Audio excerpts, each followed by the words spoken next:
Salam sejahtera, terima kasih karena bersama dengan saya di Nazilin Unity Channel. Isu yang paling hangat dalam channel ini kemarin ialah berkaitan dengan pencen, bayaran pencen ahli-ahli parlimen, ADUN dan juga YB Malaysia. Rupa-rupanya mereka ni lepas saja menjadi ahli Dewan Negara atau ahli Dewan Undangan Negeri atau ahli parlimen, selepas menjadi YB menang pilihan raya, mereka dibayar satu bayaran yang cukup lumayan. Di dalam Malaysia kini, melalui laporan Malaysia kini, mengikut pengiraan di Malaysia kini, bahagian yang paling kita dikejutkan ialah jumlah pendapatan Mahathir Mohamad dan Mukriz luar biasa. Mahathir dibayar sebanyak 23,000 pencen sebulan dan Mukriz Mahathir dibayar 32,000 sebulan untuk pencen mereka.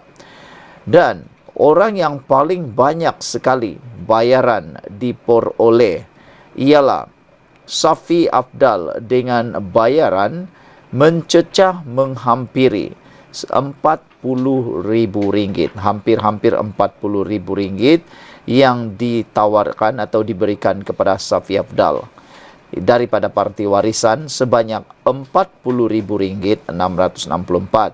Muhyiddin pula 37,640. Baik, itu isu kemarin. Isu kali ini ialah apabila di bahagian hujung daripada konten ini ataupun ruangan ini ada satu persoalan yang paling menarik, iaitu adakah anda bersetuju dengan cadangan Perdana Menteri Anwar Ibrahim supaya ahli parlimen hanya dapat satu pencen sahaja? Rupa-rupanya ahli parlimen ini boleh dapat lebih daripada satu pencen. Contohnya, Safi Afdal yang telah disebut tadi memperoleh pencen sebanyak RM40,000 sebulan itu, beliau mendapat sebanyak dua jenis pencen atau dua pencen. Bilangannya dua. Dan ada lagi beberapa orang yang mempunyai bilangan pencen lebih daripada satu.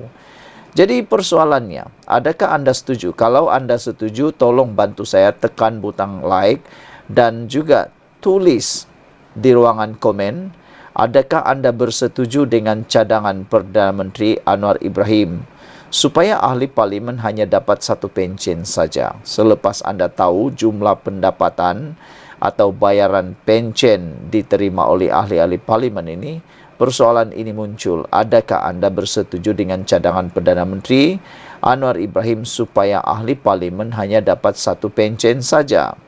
Soalan yang kedua yang juga sama kritikalnya dengan tadi ialah, adakah anda setuju untuk memansuhkan pencen wakil rakyat dan menggantikannya dengan caruman KWSP?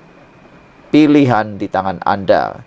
Kerana baru-baru ini kita juga telah dikejutkan dengan cadangan supaya pencen ditukar kepada KWSP. Jadi ada yang mahu supaya ianya juga dilaksanakan kepada ahli-ahli parlimen. Baiklah, keputusan setakat ini untuk undian ini ialah sebanyak 93% setuju dengan cadangan Perdana Menteri Anwar Ibrahim supaya ahli parlimen hanya dapat satu pencen saja. Namun yang mengejutkan kita ialah daripada 2,323 orang yang mengundi, ada 7% yang tidak bersetuju dengan cadangan Anwar Ibrahim. Dengan makna kata, mereka setuju supaya ahli-ahli parlimen ini boleh dapat lebih daripada satu pencen. Manakala soalan kedua, sebanyak 2,451 orang juga telah pun mengundi dan sebahagian besarnya, yaitu sebanyak 96% bersetuju agar pencen dimansuhkan untuk wakil rakyat dan digantikan dengan caruman KWSP. Dan sebanyak 4% lagi daripada mereka tidak bersetuju pemansuhan ini. Dengan kata lain, mereka bersetuju semua ahli parlimen, ahli-ahli politik di Malaysia, YB yang ada di Malaysia, diberikan pencen. 2,451 orang telah pun mengundi. Sekarang, apa pula undian anda? Apa pula pilihan anda? Adakah anda memilih seperti yang dinyatakan? Adakah anda bersetuju dengan cadangan Perdana Menteri Anwar Ibrahim supaya ahli parlimen dapat satu pencen saja? Ataupun anda setuju mereka dapat pelbagai pencen yang lain selain daripada allowance yang lain? Adakah anda setuju untuk memansuhkan pencen wakil rakyat dan menggantikannya dengan caruman KWSP? Itu pun anda boleh tentukan menurut kehendak dan pendapat anda sekalian. Masih banyak lagi yang boleh kita pelajari dalam isu pencen ini, tetapi saya juga suka untuk membacakan kepada anda semua. Ini ialah top 10 bayaran pencen yang paling banyak sekali diterima di Malaysia. Safi Afdal di tangga yang pertama dengan RM40,664 sebulan dengan bilangan pencen sebanyak 2. Idris Jusso daripada Barisan Nasional Parti UMNO dengan bilangan pencen sebanyak 2 dan menerima sebanyak RM39,082 sebulan. Muhyiddin Yassin dari Gabungan Perikatan Nasional daripada Parti Bersatu menerima bilangan pencen sebanyak 2 dan menerima pencen sebanyak RM37,640.